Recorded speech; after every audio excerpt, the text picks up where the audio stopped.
जय माता दी मित्रों, बड़ों को प्रणाम और छोटों को प्यार। पुत्रदा एकादशी की व्रत कथा। श्री युधिष्ठिर कहने लगे कि हे भगवान, श्रावण शुक्ल एकादशी का क्या नाम है? व्रत करने की विधि तथा इसका महात्म्य कृपया कर कर कहिए। मधुसूदन कहने लगे कि इस एकादशी का नाम पुत्रदा है। अब आप शांति पूर्वक इसकी कथा सुनिए। इसके सुनने मात्र से ही वाजपेयी यज्ञ का फल मिलता है। द्वापर युग के आरंभ में महिष्मती नाम की एक नगरी थी, जिसमें महिजीत नाम का एक राजा राज्य करता था। लेकिन पुत्रहीन होने के कारण राजा को राज्य सुखदायक नहीं लगता था। उसका मानना था कि जिसके संतान न हो, उसके लिए यह लोक और परलोक दोनों ही दुखदायक होते हैं।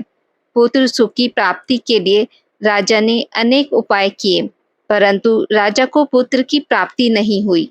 वृद्ध अवस्था आती देखकर राजा ने प्रजा के प्रतिनिधियों को बुलाया और कहा, हे प्रजाजनों, मेरे खजाने में अन्याय से उपार्जन किया हुआ धन नहीं है।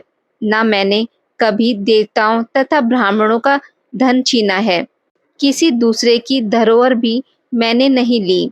प्रजा को पुत्र के समान पालता रहा। मैं अपराधियों को पुत्र तथा बांधवों की तरह दंड देता रहा। कभी किसी से घृणा नहीं की, सबको सम्मान माना है। सज्जनों की सदा पूजा करता हूँ। इस प्रकार धर्मयुक्त राज्य करते हुए भी मेरे पुत्र नहीं है, सो मैं अत्यंत दुख पा रहा हूँ। इसका क्या कारण है? राजा महिजीत की इस बात को विचारने के लिए मंत्री तथा प्रजा के प्रतिनिधि वन में गए। वहां बड़े बड़े ऋषि मुनियों के दर्शन किए। राजा की उत्तम कामना की पूर्ति के लिए किसी श्रेष्ठ तपस्वी मुनि को देखते फिरते रहे।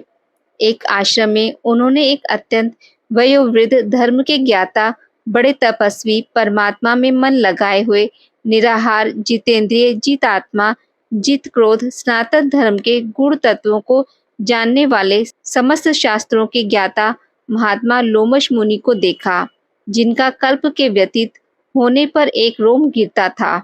सबने जाकर ऋषि को प्रणाम किया। उन लोगों को देखकर मुनि ने पूछा कि आप लोग किस कारण से आए हैं? निसंदेह मैं आप लोगों का हित करूंगा। मेरा जन्म केवल दूसरों के उपकार के लिए हुआ है, इसमें संदेह मत करो। लोमश ऋषि के ऐसे वचन सुनकर सब लोग बोले, हे महर्षि, आप हमारी बात जानने में ब्रह्मा से भी अधिक समर्थ हैं, अतः हमारे इस संदेह को दूर कीजिए। महिष्मतीपुरी का धर्मात्मा राजा महिजीत प्रजा का पुत्र के समान पालन करता है, फिर भी वह पुत्रहीन होने के कारण दुखी है। उन लोगों ने आगे कहा कि हम लोग उसकी प्रजा हैं, अतः उसके दुख में हम भी दुखी हैं। आपके दर्शन से हमें पूर्ण विश्वास है कि हमारा यह संकट अवश्य दूर हो जाएगा, क्योंकि महान पुरुषों के दर्शन मात्र से अनेक कष्ट दूर हो जाते हैं। अब आप कृपया करके राजा के पुत्र होने का उपाय बताइए। यह वार्ता सुनकर ऋषि ने थोड़ी देर के लिए नेत्र बंद किए और राजा के पूर्व जन्म का वृतांत जानकर कहने लगे कि यह राजा पूर्व जन्म में एक निर्धन वैश्य था। निर्धन होने के कारण इसने कई बुरे कर्म किए। यह एक गांव से दूसरे गांव व्यापार करने जाया करता था। एक समय ज्येष्ठ मास के शुक्ल पक्ष की द्वादशी के दिन मध्याह्न के समय, जब वह 2 दिनों से भूखा प्यासा था, एक जलाशय पर पानी पीने गया। उसी स्थान पर एक तत्काल की ब्याई हुई प्यासी गाय जल पी रही थी। राजा ने उस प्यासी गाय को जल पीते हुए हटा दिया और स्वयं जल पीने लगा। इसलिए राजा को यह दुख सहना पड़ा। एकादशी के दिन भूखा रहने से वे राजा हुआ और प्यासी गाय को जल पीते हुए हटाने के कारण पुत्र वियोग का दुख सहना पड़ रहा है।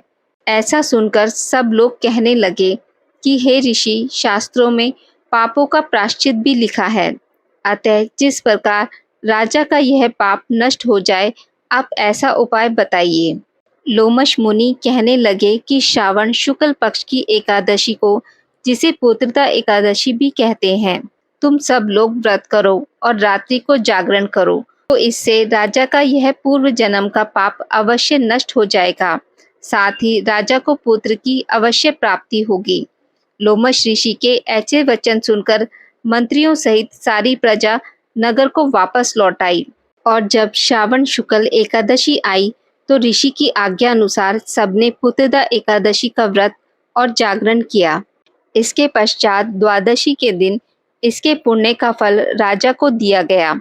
उस पुण्य के प्रभाव से रानी ने गर्भ धारण किया और प्रसव काल समाप्त होने पर उसके एक बड़ा तेजस्वी पुत्र उत्पन्न हुआ।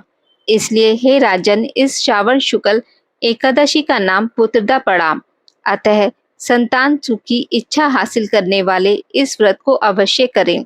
इसके महात्म्य को सुनने से मनुष्य सब पापों से मुक्त हो जाता है और इस लोक में संतान सुख भोगकर परलोक में स्वर्ग को प्राप्त होता है।